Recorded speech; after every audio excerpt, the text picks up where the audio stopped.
Welcome, everybody, to the very first episode of the True Falcon TV podcast. We're your host. I'm Ethan, and this is Cooper. And today we're joined by Mr. Kriz. What's happening, everyone? So, I guess, first, what do you do at the school, I guess? What do I do at the school? I teach adventure experience. It's a class through the physical education department, and we get to learn about leadership and team building and trust and making personal risk analysis choices, all while using adventure as a tool. So we'll go out, we'll zip line and we'll rock climb and we'll play games and do puzzles and just learn how to be cool with each other. All right, awesome. Cooper, you want to? So, how did you get into teaching adventure? Oh, it's a loaded question. I've taught elementary physical education for about 15 years and really loved working with the kids, was in a really cool kind of environment. The culture at the school was awesome, but I was teaching a district course on planning for PE teachers. And one of the teachers there was like, hey, Kriz, we have an opening coming up in our school and you should apply for it. I'm like, no, I really like what I'm doing here. I like where I'm at. I love the community. And she goes, no, it's the adventure program. I'm like, really? So that got me thinking, and yeah, I applied for the position, and fortunately for me, they hired me on, and it's been awesome. That's really cool. Awesome. So, you were like doing rock climbing before you started teaching, right? Or Yeah, kind of going way back in time.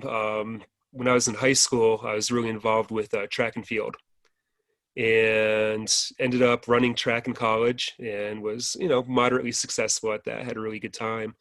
But on my free time, I love to get out. I love to mountain bike. And when I was in college, one of my roommates goes, "Hey Dave, let's go rock climbing." I said, "No way, you're crazy." He says, "No, it'll be fun. We should go." I'm like, I'm afraid of heights. There's no way. I don't want to do it. So he talked me into going, and it was like the coolest thing I'd ever done.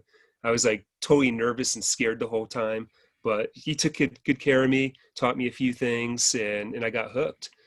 And so from there, I bought a couple books on how to rock climb. We didn't have the internet back in the day, so I couldn't watch YouTube videos or anything. So I had these old books I'm flipping through, trying to figure out how all this stuff works. And it's just a hobby that really grew and kind of consumed a good portion of my life in a really positive way. that's awesome, man. So you just kind of like ended up falling in love with rock climbing. Yeah, just being out, being adventureful. With the rock climbing, for me, it's like my form of meditation. When Yeah. I'm out there, I love being out with my friends and being out there, but I'm climbing a hard route. It takes like that 100% focus, and nothing around matters except your contact with the rock and how you're moving, and the flow of that. And it's healthy for me. I need it. Yeah. So I guess this position is the perfect fit for you, I guess. Yeah, being able to use that climbing and adventure as a tool to work with a bunch of awesome kids, it's sweet. Yeah. So, obviously, we're in the middle in the middle of history right now. Yeah. So, how are you adapting the adventure class to work with COVID restrictions? I think the biggest thing is time and resources. It would be wonderful if every student had their very own harness and their very own helmet and their Oh very own yeah. rope and rock wall. But there's just not enough like money, right, and funds. Yeah. Hopefully, in the near future, we're able to get back to kind of the systems that we had in place before, where we can share materials and be closer to each other, because really that's what adventure is all about, being close to each other and building these connections. But with our COVID restrictions, I worked pretty closely with risk management and a few of the other adventure teachers in the district. And we just compiled information from different adventure groups, different professional rock climbing organizations. And we kind of found the pieces that match with our program really well. But one thing that we had to sacrifice was time, our contact time. So I have enough harnesses for each student in one cohort to use. So like cohort A will use the harnesses 1 week, while cohort B is doing other team building activities or working on other skills that don't require the harnesses. But then switch the week after. So do you like have to like go disinfect all of the handholds, or? So the handholds, no. So we're considering that a shared surface. And so the rule is we're going to sanitize before we touch. We do our thing. We sanitize after we touch. Okay. So we're not introducing, hopefully not introducing new contaminants. And then if there are, when we come back, we just do our hand sanitizing right afterwards. Yeah, because that was the main thing I was wondering about for that class. Yep. I was like, I hope he doesn't have to climb up on the wall and disinfect every single handhold. Yeah. The data from the rock climbing gyms aren't showing the rock gyms as like a hot spot for transmission. There's data out there showing that the contact to surfaces isn't the major way that people are getting infected. So keeping our masks on, sanitizing before and after, I think we'll be in really good shape. So I'm comfortable with what we're doing with that. Cool. That's really good. So like during class, you've kind of told some stories about places you've been rock climbing. Like what would you say the most interesting place you've been rock climbing is? The most interesting. Probably one of the coolest trips I've done was, there's so many. One of my earlier trips was in Rocky Mountain National Park on a climb called the Shark's Tooth. And so my buddy and I, we had to hike in the day before because it took several hours to get in. But then we found this open rock field and we just spent the night sleeping the rocks. Early the next morning, we got up and we had to walk through some snow to get to the base of the climb. The climb was, I'm going to get the numbers all wrong, but I'm going to guess maybe about 800 feet tall. Okay. So it took a while to do all the pitches to get to the very top and then to come back down. But we were just in the middle of nowhere. We didn't see any other people, and making our way eventually to the top of this route and just looking out, we just saw nothing but mountains and wilderness. And wow, just so I imagine cool. That's pretty surreal. Yeah, it's kind of what it's all about, just to be out there and be in the middle of nowhere and places where very few other people have been to. That's what I really like about it. Yeah. But during that trip, we didn't want to carry all of our gear because we had camping gear and stuff. We spent the night. So we stashed a whole bunch of stuff at the bottom of the climb. Climbed up, came back down, and we looked around and all of our bags were unzipped and everything was just strewn all about everywhere. Oh. Like, what's going on here? Well, the whole time we were hiking in, there was this marmot that was following us. And that dude, he opened up our bags and he bit into every little piece of food that we had. So we saw the little marmot tooth marks and everything. Oh, wow. And then we're starting to clean everything up. I'm like, all my individually wrapped sliced cheese is gone. And he ran away with our whole container of bologna. This was terrible. So my buddy, all of a sudden, he just starts yelling out, "No!" I'm like, what happened? And he holds up one of his leather hiking boots. He's like, "The dude ate the top of my leather hiking boot." Oh, no. And I just start laughing at him. I'm like, you sweaty mess. You wanted to eat your boots. Well, I picked up my boots, and the marmot chewed the whole tops of my two boots. Wow. Destroyed. And so, wait, so did it figure out how to unzip the bags? It unzipped the bags. It was able to pull stuff out. That's a smart animal. Oh, yeah.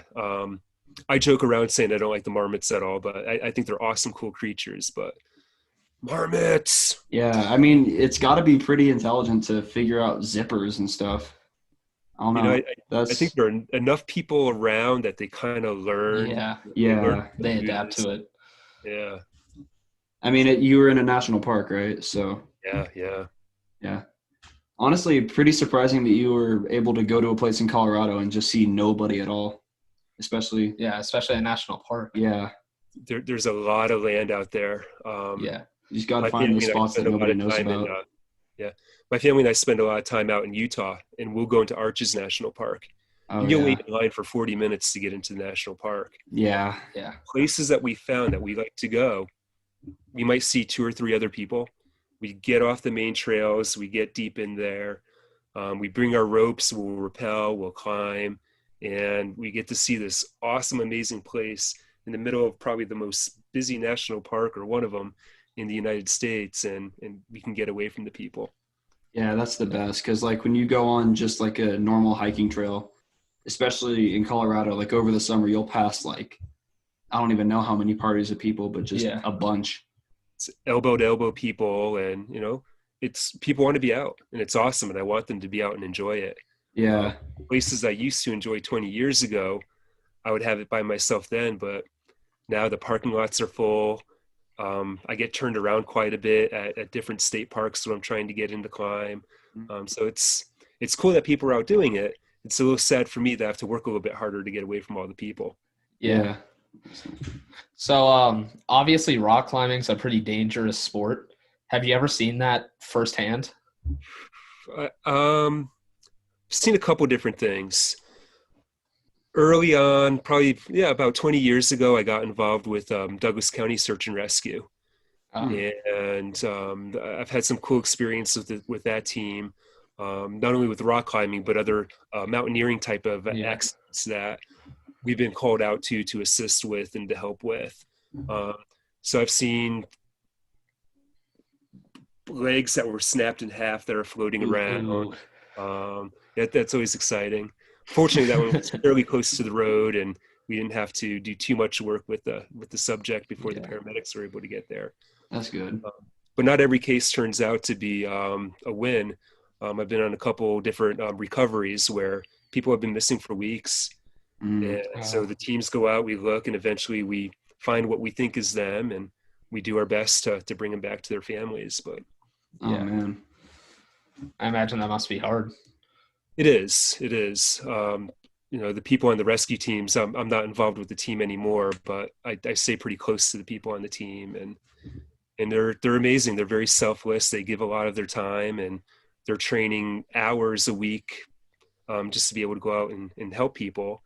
And yeah, we're always looking for that positive outcome, but if we can help a family find closure with that too, it's rewarding, and we do what we Yeah. can there. So other than like some of the more negative stuff that came with that, did you like were there some good times with the whole search party thing? Absolutely. Just the camaraderie of the team. I've made lifelong friendships being part of that team. And, we've been through some pretty intense things, not only with the trainings, but there have been missions where we've had to fly in or fly out in helicopters and flying between the mountains there. And Wow. sometimes it's a race against the clock where there's a storm rolling in and we need to try and find that person as fast as we can. Mm. Otherwise, we're going to have a couple pretty uncomfortable nights. Yeah. But just the Awesome. training, the experience really helped me grow as a person and as a leader. So if anybody ever has an opportunity to do that, there's a rescue team called Arapahoe Rescue Patrol, and they're like a high school based team. So high schoolers join that team, and they do full on search and rescue stuff led by a group of high school students. So it's a pretty neat organization. Yeah, that's All pretty right. cool. Well, to anybody who's watching, that's out there for you. If you're into that kind of thing, it's out there. Let's see. That's it. All right. Well, I feel like this is a pretty good place to wrap it up. Cool.